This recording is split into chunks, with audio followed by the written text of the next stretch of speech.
Coucou les amis, me revoilà pour vous faire une nouvelle vidéo qui sera un bilan lecture vu que j'ai fini mes 4 livres donc depuis un petit moment déjà. Mais en fait si je ne vous ai pas fait cette vidéo beaucoup plus tôt, c'est que je suis partie avec ma maman pour un séjour, un léger petit séjour donc de 3 jours. On a été au jardin de Giverny. Voilà et c'était très, très bien.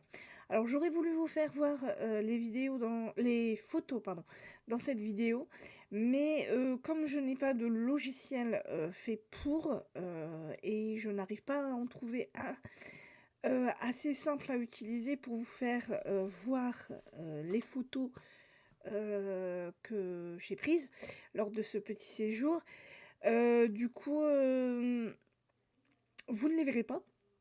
Mais sachez que j'ai passé un excellent moment. Enfin, on a passé un excellent moment durant ces 3 petits jours. On était en chambre d'hôte.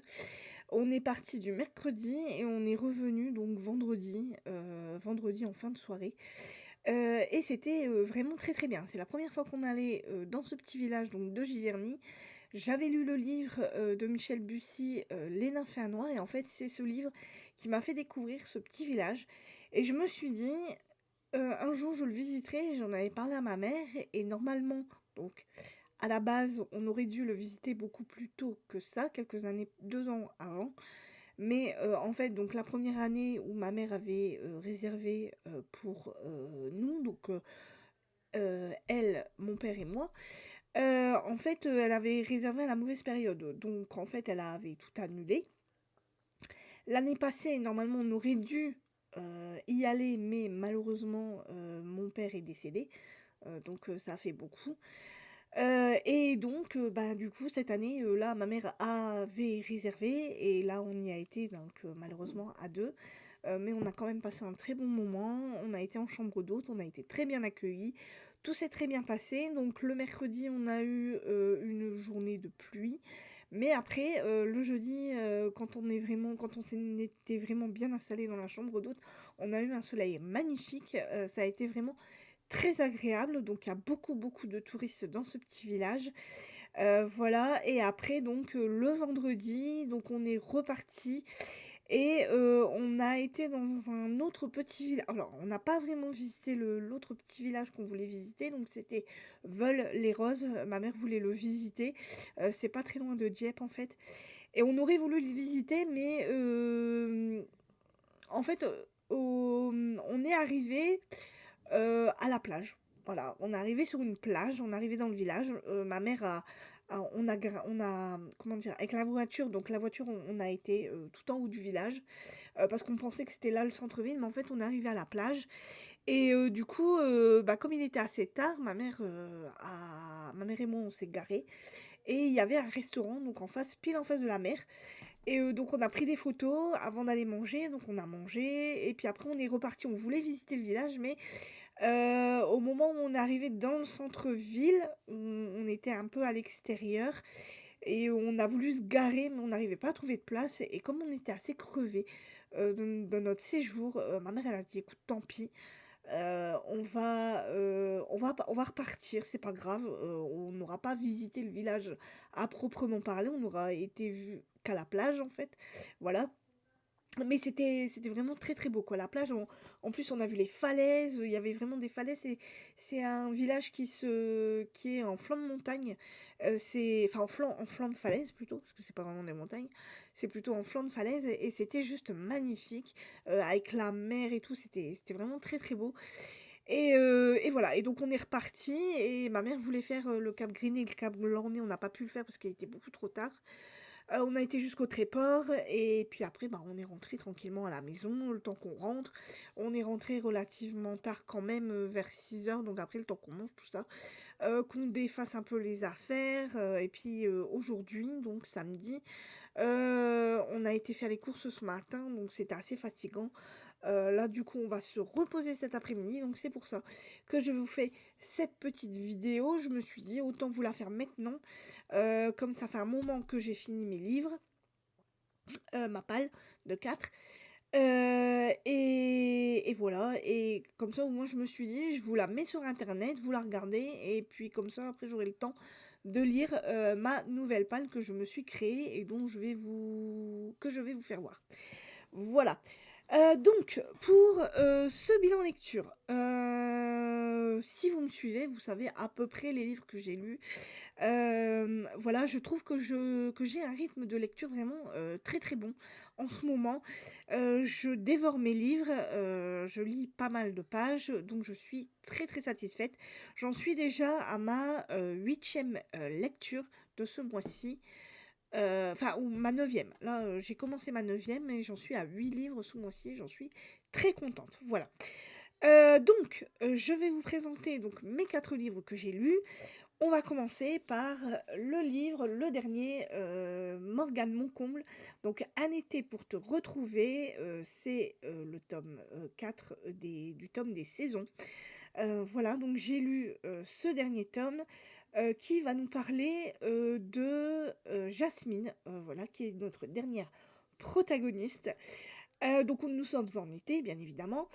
Jasmine, est, wedding planeuse, donc elle, prépare des mariages. C'est elle qui organise donc tous les mariages, donc ça va du bouquet, à la salle, des mariés, jusque comment dire? Jusqu'aux préparations, de la lune de miel. Voilà et là, en fait, cette fois-ci, donc elle va organiser donc le mariage de sa meilleure amie, Clémence et elle sait, que ce mariage va être très, très compliqué pour elle parce qu'elle va, revoir son ancien petit copain, qui s'appelle Andrea, voilà et elle a la rupture en fait a été, vraiment très, très compliquée pour eux 2.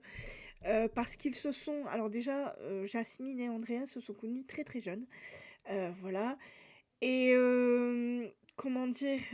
Jasmine était une, jeune fille, assez spéciale. Elle était pas du tout comme les autres jeunes filles de son âge.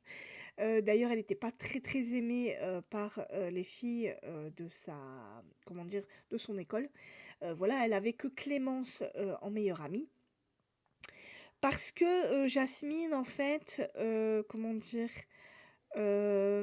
Créer ses propres habits. Voilà, elle a toujours été, fan de crochet, de tricot, de voilà, c'est tout des petites choses comme ça, elle a toujours été très manuelle et en fait, c'est elle qui crée, certains de ses vêtements, donc ça a toujours été très atypique pour les autres jeunes filles et un jour, donc quand elle est jeune, hein, au moment où elle est jeune, elle va, par un concours de circonstances, rencontrer Andrea, faire, sa connaissance. Alors elle le connaissait de l'école, mais elle ne lui avait jamais parlé et par un concours de circonstances, donc ils vont, se voir dans une boulangerie et ils vont, finalement sympathiser, devenir amis et en fait cette amitié, va de fil en aiguille finir par devenir de l'amour.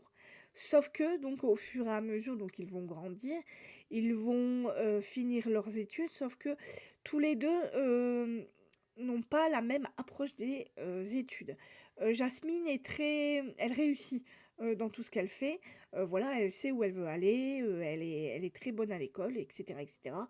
Sauf qu'Andrea, lui, c'est tout le contraire. Voilà, il aime pas du tout l'école, lui, il se destine plutôt à un métier, professionnel, alors ce qui n'est pas, du tout, péjoratif, hein, je le rappelle, mais il, se voue plutôt à à un métier de cuisine. Voilà, il est très fort en cuisine et il voudrait devenir cuisinier. Voilà, ça serait il voudrait vraiment faire ça, ça serait son projet, vraiment final. Malheureusement pour lui, tout ne va pas se passer comme prévu parce que, comment expliquer ça? La relation entre Jasmine et Andrea est très fusionnelle. Voilà, donc ils s'aiment vraiment et ils ne veulent pas se quitter et en fait, il y en a un des 2 qui va se sacrifier pour l'autre, donc c'est Andrea. qui va sacrifier tous ses projets donc pour Jasmine, donc il va la suivre parce que Jasmine va aller à Paris. Elle, Jasmine, elle est plutôt du genre à, comment dire, elle a un esprit relativement libre. Elle veut par la suite, donc une fois ses études terminées, elle voudrait voyager, elle voudrait faire des road trips, elle voudrait, voilà, elle voudrait visiter plein d'autres pays différents. Voilà, voilà tout ce qu'elle voudrait faire avant de vraiment, comment dire, s'engager dans vraiment quelque chose de plus sérieux au niveau couple. Voilà, avant d'avoir les enfants, etc., etc. Sauf que Andrea, lui, est tout le contraire. Lui, c'est un petit pépère. Il n'a pas du tout envie de voyager. Lui, il voudrait rester dans son sud natal. Voilà, lui, il voudrait des enfants. Il voudrait avoir sa petite vie de famille, son petit boulot. Voilà, métro, boulot, dodo. Lui, c'est ce qu'il veut. Donc, du coup, ils n'ont pas du tout les mêmes comment dire, projets professionnels, projets de vie. Et en fait, à un moment donné, bah, ça va poser problème. Voilà. Il va se passer quelque chose entre eux qui va mettre leur couple à balle et qui va faire que ils vont tout simplement se séparer. Sauf que les amis de Jasmine ne vont jamais savoir pourquoi est-ce que Andrea et elle se sont séparés. Ça va être, comment dire, un secret bien gardé. Ils vont en souffrir tous les deux. Et en fait, lors de ce mariage-là, donc le mariage de Clémence et de Kai, si je ne me trompe pas de prénom, ils vont se revoir et il va y avoir cette petite étincelle qui va revenir entre eux. Et donc le mariage va bien se passer, ils vont, comment dire, donc ils vont se revoir, ils vont être obligés de se reparler. La petite étincelle va revenir. Et Jasmine, elle, en fait, lors de ce mariage, elle va faire la connaissance du cousin du marié, alors sans vraiment le savoir au départ, mais elle va venir avec donc le cousin du marié qui s'appelle, alors je ne sais plus le prénom par contre du cousin, mais il a un prénom assez atypique d'ailleurs. Alors attendez, je vais regarder, je vais essayer de pas me tromper de prénom. Ah, faudrait que je le trouve. Il s'appelle. C'est pas Ezra.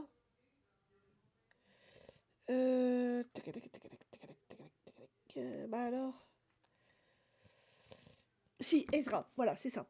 Donc Ezra, qui est le cousin du marié, voilà, qu'elle va rencontrer comme ça par hasard, sans vraiment savoir que c'est lui, que c'est le cousin du marié, mais par un concours de circonstances, elle va finir par le savoir. Ça va être assez rigolo, il y a des scènes assez marrantes. Et donc en fait, les mariés, ce qu'ils ont prévu, ils ont prévu de faire, alors une drôle de chose, ils ont prévu de faire une lune de miel, mais donc en Italie, et ils vont demander donc à Jasmine, Andrea et Ezra, donc le cousin, de venir avec eux et de visiter. En fait, ils vont visiter toute l'Italie. Ça va être un peu une lune de miel à une, 2, 3, 4, à 5. Voilà, une lune de miel à 5. Et ils vont donc faire une sorte de en fait, c'est une sorte de road trip, lune de miel, si on peut appeler ça comme ça, à 5, dans toute l'Italie. Donc on va, être avec eux, on va visiter, comme eux, l'Italie, voilà. Et la relation entre, Jasmine et Andrea, durant ce petit road trip, italien, va être assez, spéciale parce que, ben, comme je vous l'ai dit, la petite étincelle, elle est là et elle ne demande qu'à être, comment dire? Qu'à exploser en fait, hein, voilà. Parce que, ils vont tous les 2 donc se rappeler, de certaines choses, des événements qui sont très, très douloureux pour eux 2.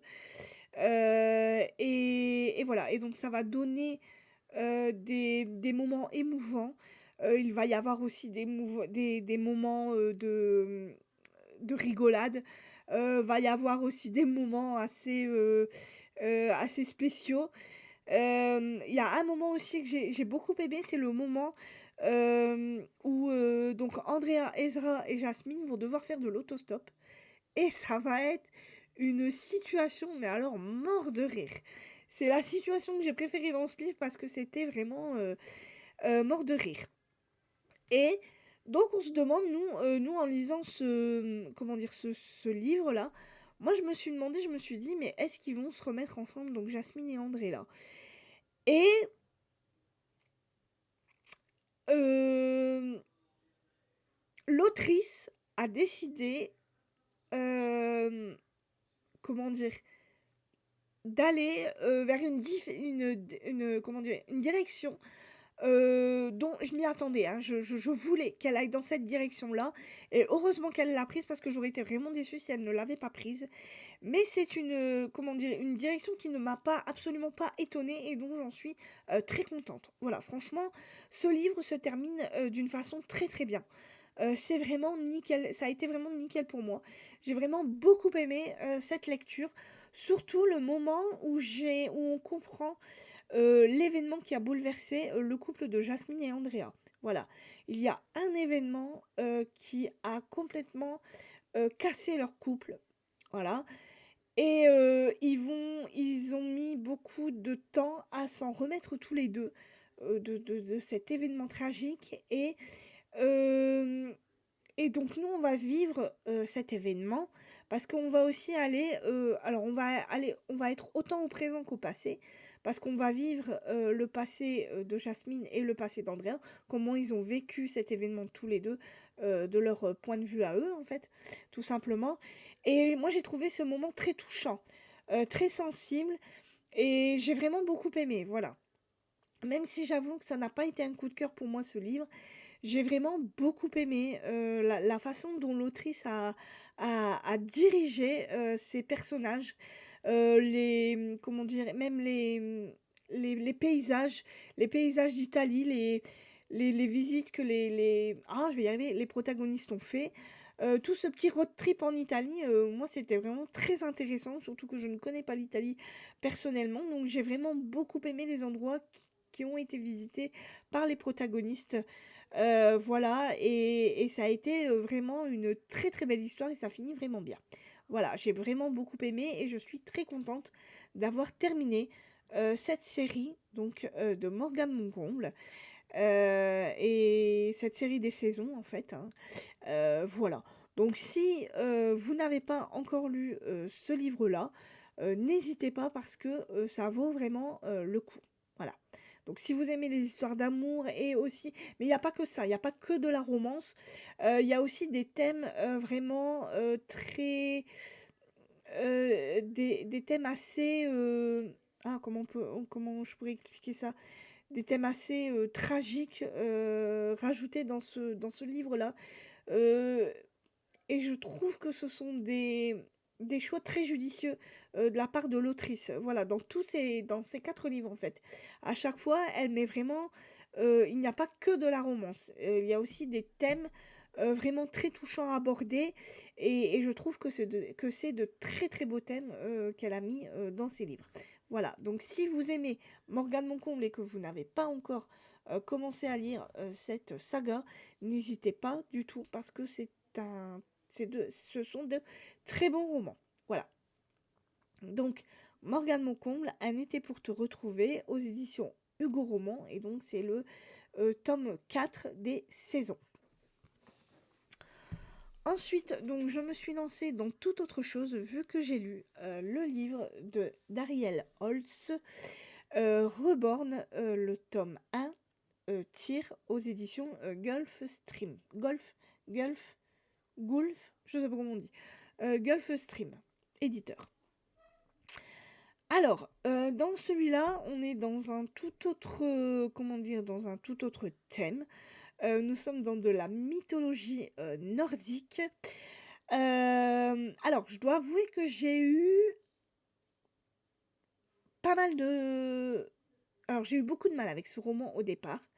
Voilà. Ariel Holt va, comment dire, va nous emmener dans un univers, euh, comment dire, qui est assez spécial.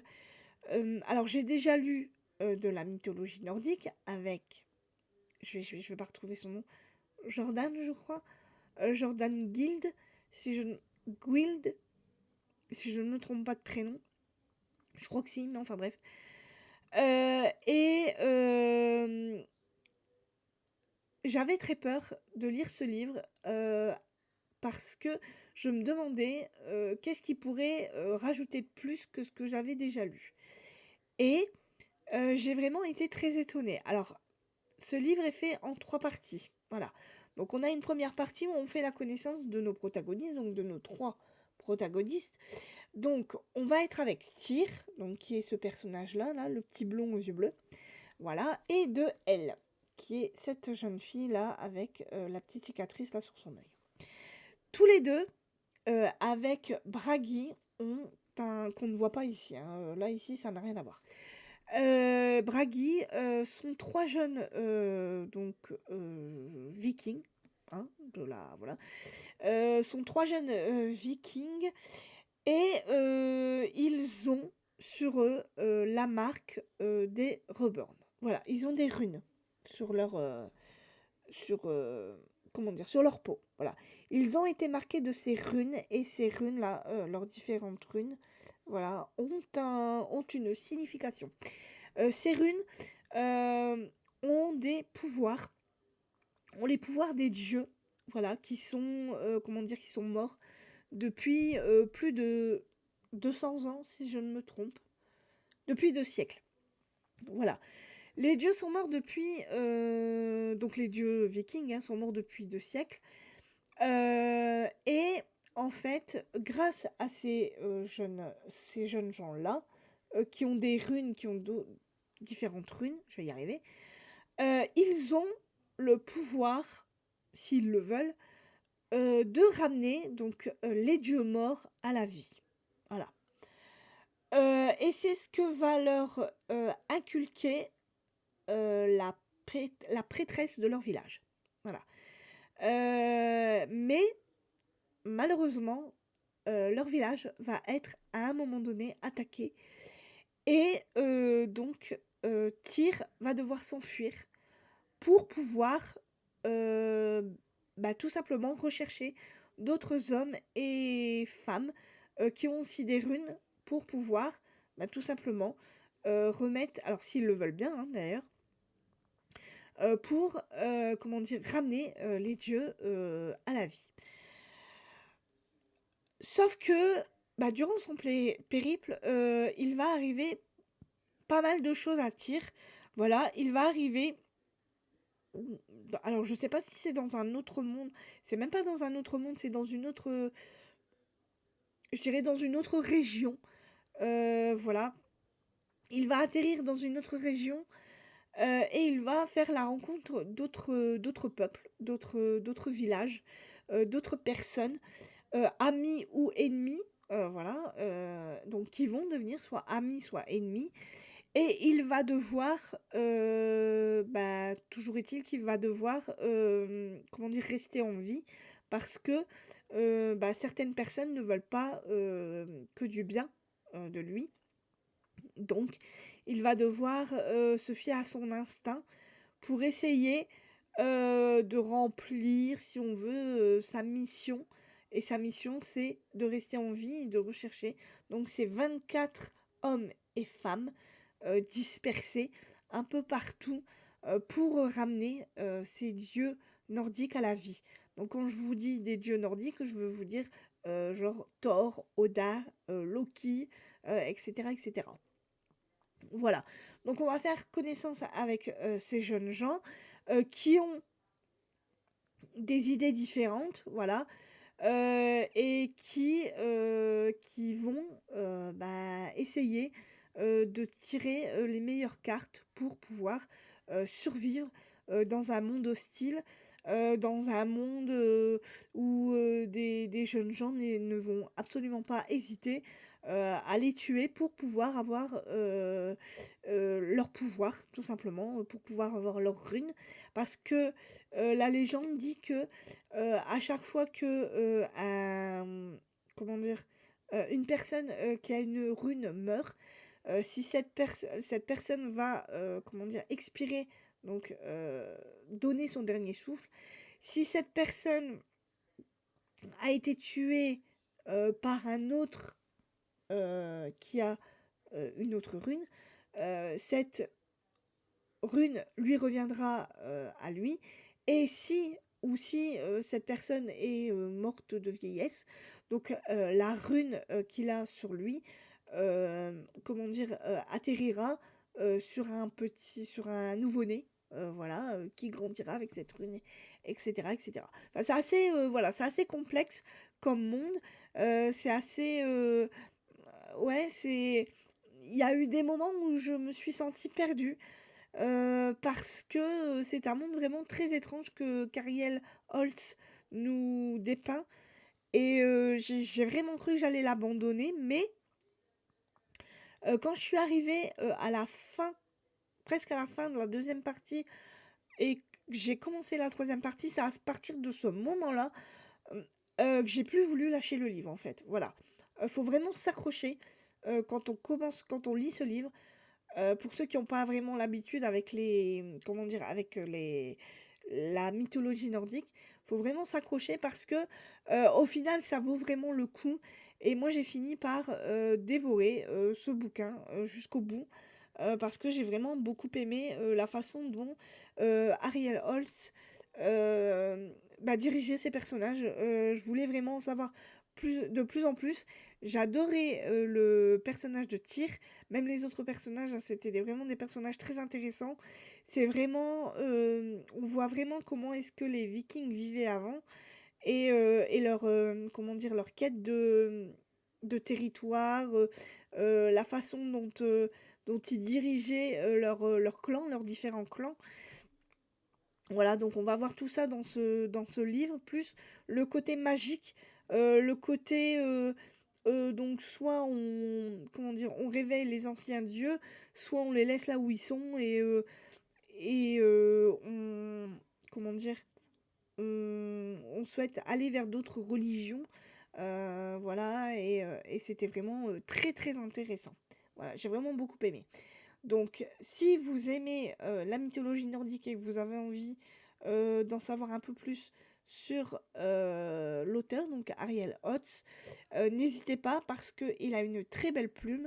Ça se lit vraiment très bien, et le livre est magnifique. Surtout qu'il y a une petite, voilà, un petit, signet en tissu, que j'aime beaucoup et alors ce livre est un peu cher, donc 23 €, encore que je trouve que 23 ça va encore. Mais ça vaut son pesant d'or parce qu'il est vraiment, très, très beau. Il est rigide, la couverture est rigide et il y a de très belles, illustrations dedans, vous voyez là, ici, voilà et quand vous commencez les parties, donc là, ici, bah, c'est ce qu'il y avait sur la première page et quand vous commencez, voilà, vous voyez là, c'est la partie 1, voilà, donc c'est Vieux contes pour jeunes gens, voilà. Et c'est vraiment une très, très belle histoire, donc je m'achèterai le 2 avec grand plaisir si je le trouve. Voilà et le 2 ça va être sur Elle. Donc Elle, c'est la jeune fille ici, voilà, qui cache bien son jeu dans cette histoire. Mais ça reste une très bonne histoire, voilà. Donc Reborn, le tome 1 Tyr d'Ariel Holt aux éditions Gulf Stream, éditeur. Ensuite, je suis allée vers toute autre chose. Je suis allée dans de l'historique, voilà. Avec Anne Léhari, donc Nettleston State Village, pour femmes faibles d'esprit en âge de procréer, aux éditions Faubourg Marigny. Alors, ce livre, donc c'est basé sur des faits réels. Nous sommes aux États-Unis en 1927, en Pennsylvanie. Pour être plus précise, nous allons faire la connaissance de Mary Engel, qui dans cette histoire a 18 ans et qui va nous raconter un peu sa vie. Voilà, Mary Engels, au départ, est une orpheline. Sa mère est décédée alors qu'elle était toute petite et son père, qui était, alors pas garde forestier, mais comment expliquer ça? Il tenait une sorte de scierie, voilà, une scierie et donc il ne pouvait pas, s'occuper de sa fille, donc il l'a mise à l'orphelinat, le temps qu'il puisse, mieux s'en occuper.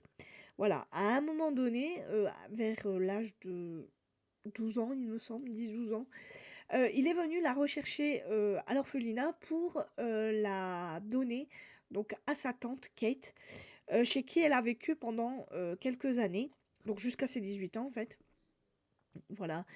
Et à ses 18 ans, donc elle va partir, pour être embauchée, pour travailler dans une clinique, pour femmes, donc faibles d'esprit en âge de procréer, donc à Nettlestead Village, voilà, qui est une clinique, pour, femmes handicapées, mentales, qui est tenue par une célèbre, comment dire? Psychiatre qui s'appelle, le docteur Agnès Vogel, qui est une célèbre psychiatre qui tient cette clinique d'une main de maître.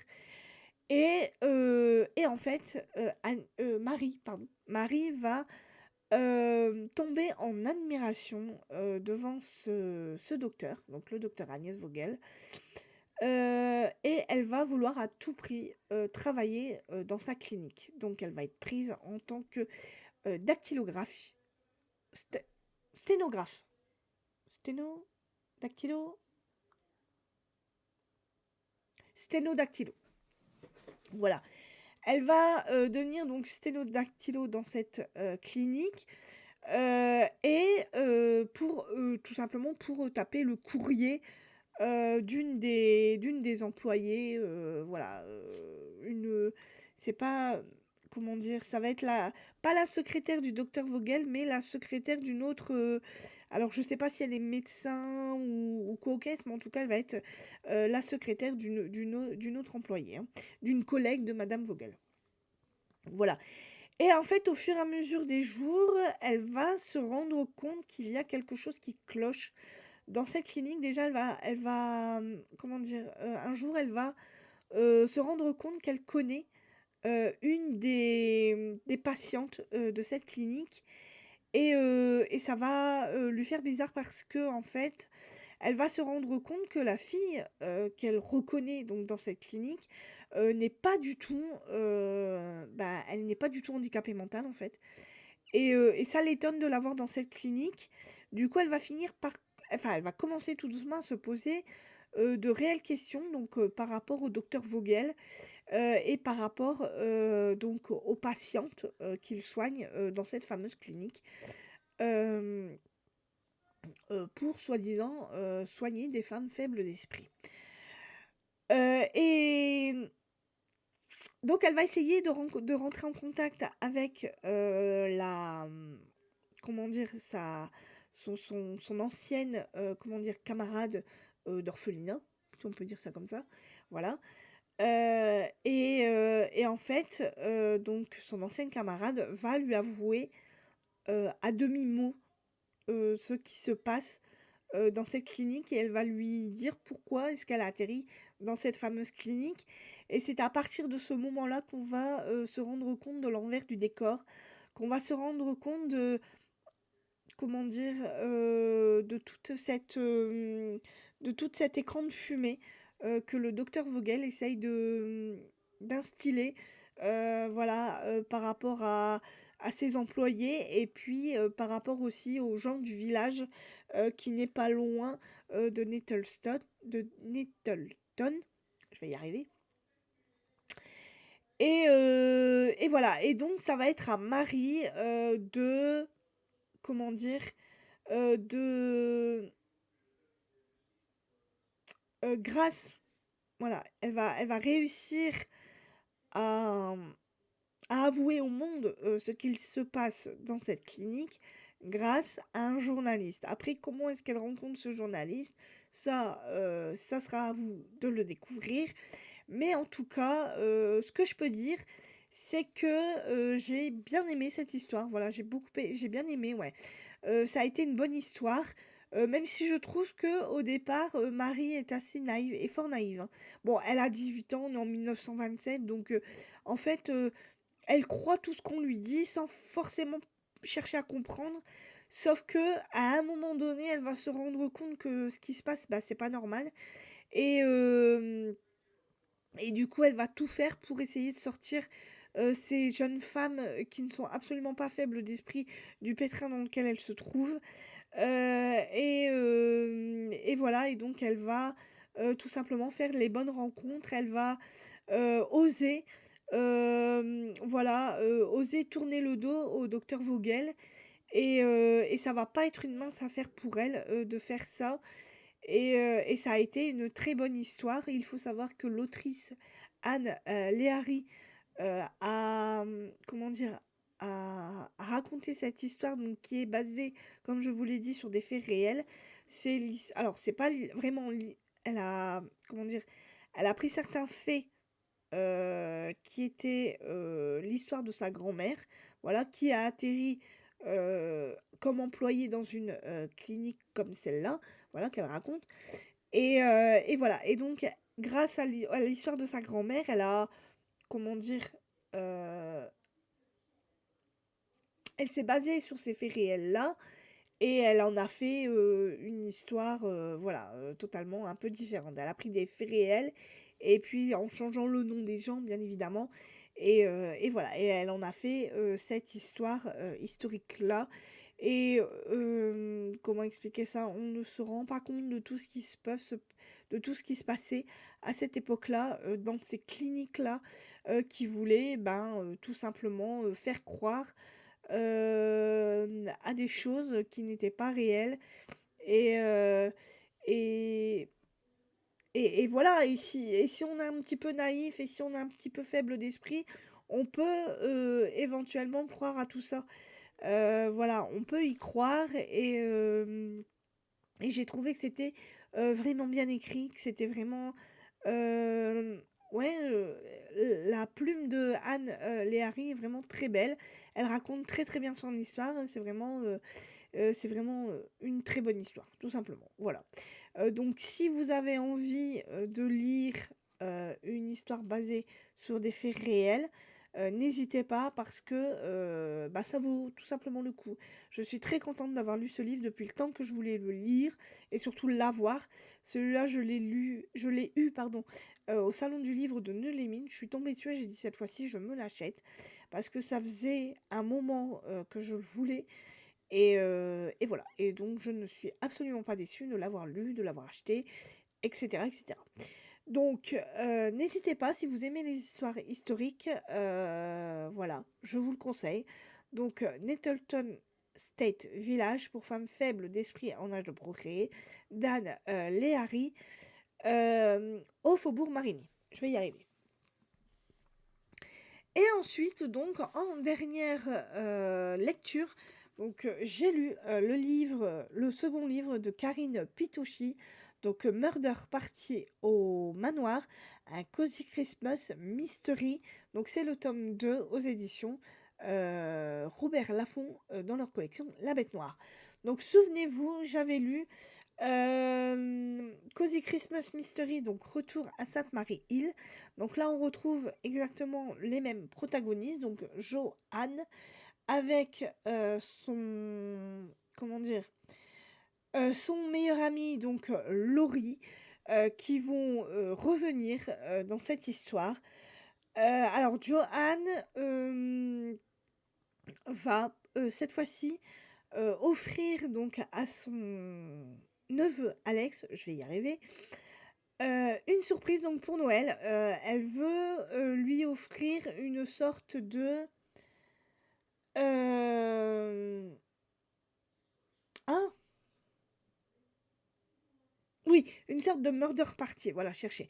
Une murder party dans un lieu vraiment atypique, donc dans ce vieux manoir-là, qui se trouve en Écosse. Et elle veut lui offrir ça donc pour son Noël. Donc ils partent donc à plusieurs, hein. Donc on a Joanne, on a son assistante donc Daisy qu'on retrouve, donc on a Alex son neveu et on a donc la petite copine d'Alex, donc comment c'est son prénom à elle? La petite copine d'Alex, et je sais plus son prénom, ma v'là ici.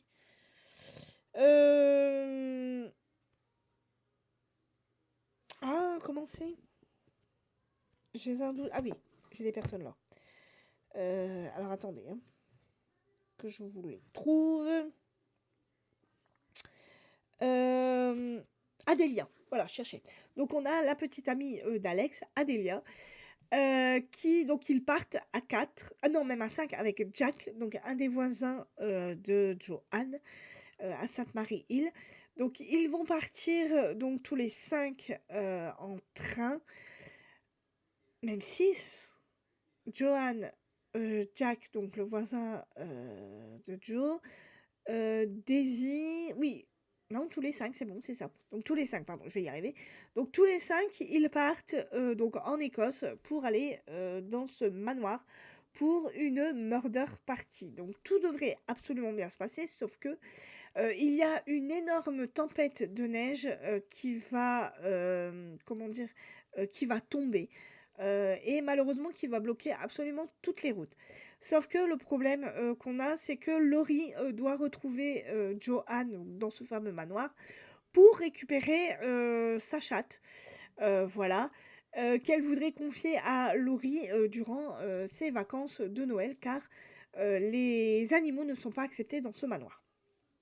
Sauf que, comme il y a cette tempête, de neige, donc Laurie va finir par arriver au manoir, mais, à pied parce il va y avoir un accident de voiture, voilà.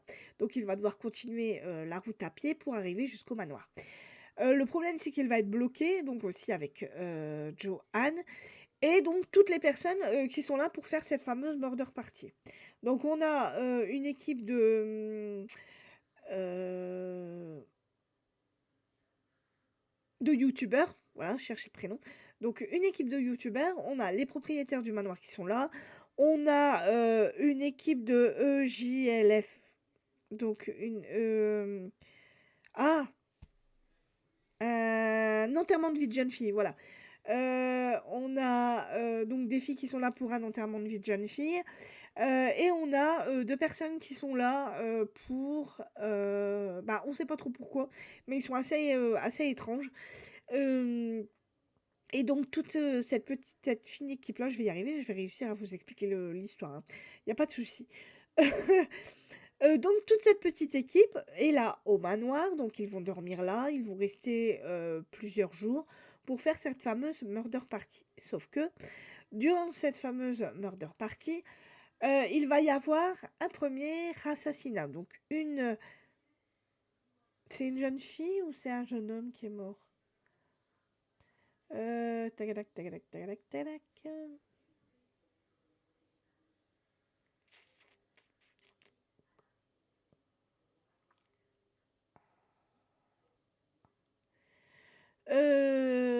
Alors attendez, hein, j'essaie de regarder. Tagadac, tagadac, tagadac, tagadac, tagadac. Non, enfin bref. On va avoir donc un premier meurtre, qui va arriver au manoir. Le meurtre, bah, il me semble que c'est une jeune femme, hein, qui fait partie de l'enterrement de vie de jeune fille. Enfin bref. Il y a une, il y a une première victime. Non, c'est pas la femme. C'est pas la fille, des enterrements de vie de jeune fille. C'est le couple, donc on a, une femme et un homme donc qui sont là pour faire une séance de spiritisme. Sauf que, la femme va, décéder, donc elle va être retrouvée morte et donc on va se poser la question, donc pourquoi est-ce que, cette femme, est décédée? Donc qui a voulu la tuer? Le seul souci, c'est qu'on va avoir, une deuxième victime, donc là, maintenant, ça va être la femme, la jeune fille, de l'enterrement de vie de jeune fille qui va mourir, une des filles, de l'enterrement de vie de jeune fille qui va mourir et on va vraiment finir par se poser des questions, et donc ça va vraiment intriguer donc, Laurie et Joanne qui vont commencer à faire leur petite enquête, donc, durant ce petit séjour et on va, au bout d'un moment, finir par, bah, trouver donc pourquoi est-ce qu'on aurait tué ces 2 personnes-là? Quel lien il y avait entre eux? Hem et puis voilà et donc on va, réussir à trouver, la personne responsable de ces meurtres et donc la police va finir par venir et voilà et donc on va, comment dire? Finir par comprendre toute cette histoire et donc on va suivre, Joanne et Laurie, dans toute cette mésaventure, dans toutes ces péripéties, en plein hiver, il va y avoir des petits rapprochements entre eux 2. C'est ce qu'on attendait aussi. Mais alors c'est vraiment des tout petits rapprochements, hein, parce que, voilà, au bout d'un moment, on aimerait bien que ça aille un tout petit peu plus vite que ça. Alors c'est dans cette histoire, on a de tout, hein. On a, le côté, bien évidemment policier, hein. On a, le côté, romance, mais on a aussi des sujets, assez touchants, parce qu'il y a un moment donné où, Laurie et Joanne vont, s'expliquer, parce que, leurs sentiments sont là, mais en fait, Joanne, hésite beaucoup, à aller plus loin, en sachant que Laurie est pasteur. Elle ne veut pas, comment dire? Elle hésite à cause de ça, alors que bon, bah, les pasteurs peuvent se marier, hein, il y a pas de souci majeur, mais le fait qu'il le fait qu'il est pasteur, ça la freine beaucoup et en fait, à un moment donné dans l'histoire, il va lui avouer, donc il va lui dire pourquoi est-ce qu'il est devenu pasteur, parce qu'avant d'être pasteur, Laurie était avocat et elle se pose vraiment beaucoup de questions par rapport à cette, comment dire? À cette reconversion professionnelle au final. Voilà pourquoi de d'avocat il est passé de pas à pasteur et en fait il va, tout simplement, lui livrer, son secret, ses états d'âme et ça va être vraiment un comment dire? Un moment vraiment très, très touchant, dans cette histoire. C'est un moment où j'ai vraiment beaucoup aimé, voilà et il y a aussi, donc une fois que toute cette affaire est terminée, donc ils vont retourner à Sainte-Marie-Île pour, vraiment fêter Noël, le véritable Noël qu'ils doivent fêter. Sauf qu'à Sainte-Marie-Île, donc on a, quelqu'un a piqué toutes les décorations de Noël parce que Sainte-Marie-Île, fait partie du concours des décorations de Noël et en fait, toutes les décorations ont été volées, donc on voudrait, savoir qui a volé, ces décorations de Noël et en fait, c'est les, 2 petites vieilles, sœurs, alors je sais pas si c'est des jumelles, je sais plus. Je sais plus si c'est des jumelles ou quoi, mais en fait, je sais que c'est 2 petites, personnes âgées, qui sont sœurs qui vont, finir par découvrir donc qui a piqué, ces fameuses, comment dire? Décorations de Noël et c'est aussi un petit peu grâce à Joanne, même si, voilà, si elle le dit pas elle-même, elle veut vraiment que ces 2 petites vieilles, enquêtent pour savoir qui a volé, ces fameuses, décorations de Noël. Voilà. Alors je ne sais pas si vous avez compris toute l'histoire que je vous ai racontée, mais sachez que ce livre, vaut son pesant d'or. Alors ce sera pas un coup de cœur pour moi comme j'ai eu pour le premier, er parce qu'il m'a manqué, un petit truc. Voilà, il m'a manqué ce petit truc en plus, peut-être justement parce qu'on a changé d'endroit. Voilà, j'aurais peut-être voulu, que la alors j'ai bien aimé le fait que ça se passe dans un grand manoir et qu'il y ait, toute cette petite, comment dire? Petite affaire-là entre le la murder party qui se passe très, très mal, les différents meurtres. J'ai aimé voir Joanne et Laurie, enquêter. J'ai aimé retrouver Daisy et Alex qui sont, vraiment, 2 personnages que j'adore parce que Daisy, l'assistante de Joanne, elle est haute en couleur et Alex lui, comment dire? Le neveu de Joanne, lui, il est extra, quoi. C'est vraiment un chouette gosse et puis j'adore quand il appelle Joanne tantine, je sais pas pourquoi, mais j'adore et à chaque fois, il dit: «Merci tantine» et tout, avec tous les cadeaux qu'elle lui fait, mais c'est génial. J'ai vraiment beaucoup aimé ces 2 personnages-là, c'est vraiment des personnages que j'affectionne tout particulièrement, mais moi, ce qui m'a manqué, c'est Sainte-Marie-Île, en fait. C'est ce petit village, qui m'a manqué, voilà. Même si j'ai beaucoup aimé le changement de lieu, la façon dont tout a été mené, j'ai bien aimé, mais je crois que l'action se serait passée à Sainte-Marie-Île. Je pense que j'aurais pu avoir mon petit coup de cœur. Là, malheureusement, je l'ai pas eu parce qu'il m'a manqué ce petit truc en plus que j'avais eu dans le premier et voilà. Alors je ne regrette pas du tout ma lecture. J'ai vraiment beaucoup aimé, mais moi, Sainte-Marie, ça reste, heu, ça reste mon endroit favori, par rapport à toute cette histoire et La prochaine fois, j'aimerais vraiment que, Johan et Laurie, hem, bah, soient ensemble vraiment, soient vraiment, pardon, soient vraiment forts ensemble. J'aimerais vraiment que ce couple-là se forme une bonne fois pour toutes et que voilà quoi et qu'on envoie des étincelles. Mais sinon, la plume de Karine Pitocchi est vraiment excellente. J'ai adoré, bah, tous les côtés, tous les thèmes abordés. J'ai aimé le côté humour, j'ai aimé le côté, enquête, j'ai aimé, le côté, Noël, voilà, cette murder party, même si j'aurais voulu, comment dire? Qu'on puisse la finir parce qu'au final on l'a pas finie. Cette murder party ne s'est pas finie vu qu'il y a eu ces 2 meurtres malheureusement, qui sont arrivés, voilà. Mais on a eu une murder party, version, vraie quoi, voilà. Mais ça reste quand même une bonne lecture malgré tout, voilà.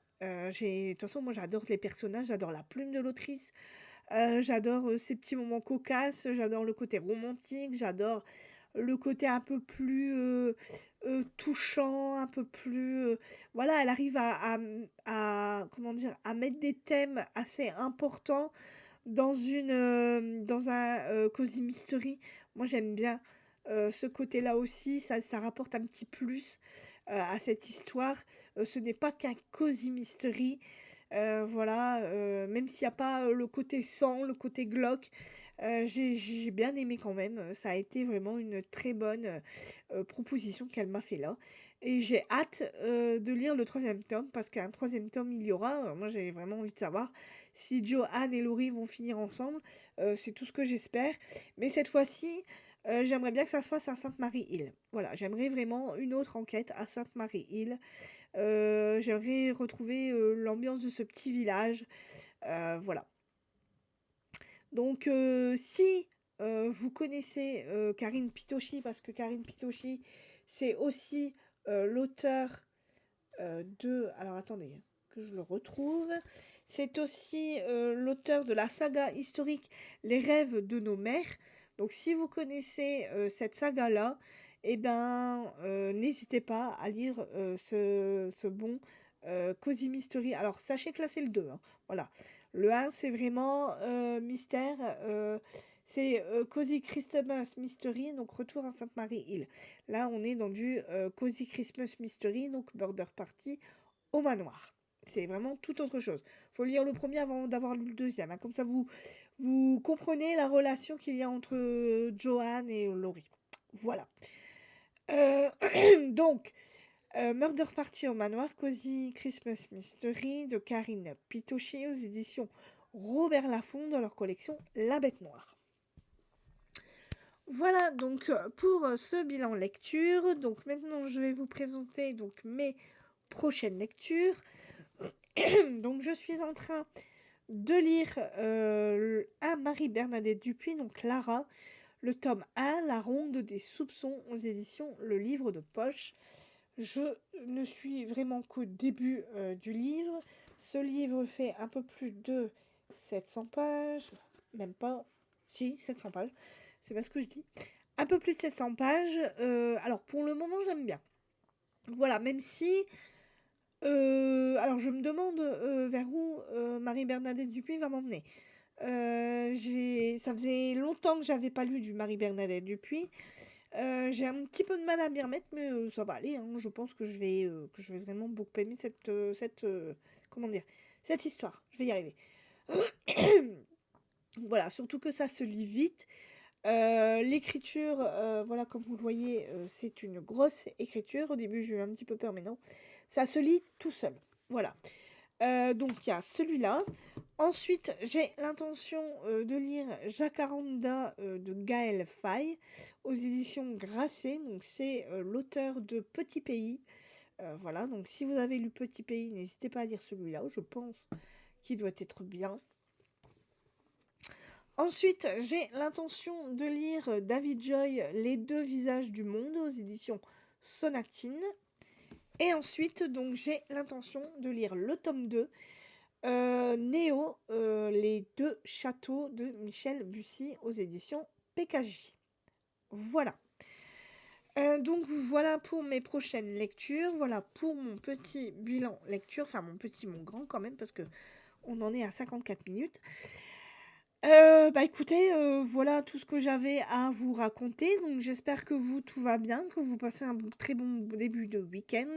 Moi, écoutez, je commence tout doucement à me reposer tranquillement parce que, bah, comme on vient de rentrer, de notre petit séjour, c'est assez, compliqué de se remettre, d'aplomb. Surtout qu'on est rentré qu'hier, donc il faut ranger encore toutes les affaires, tout ça. Donc là, on va commencer tout doucement à tout ranger et après je me remettrai à ma lecture donc du Marie-Bernadette Dupuy. Voilà. Donc j'espère que pour vous tout va bien, que vous avez de très bonnes lectures. Écoutez, moi je vous retrouverai donc, la prochaine fois donc pour un nouveau bilan lecture. En attendant, je vous souhaite, un très bon week-end et je vous dis donc à bientôt. Bye bye.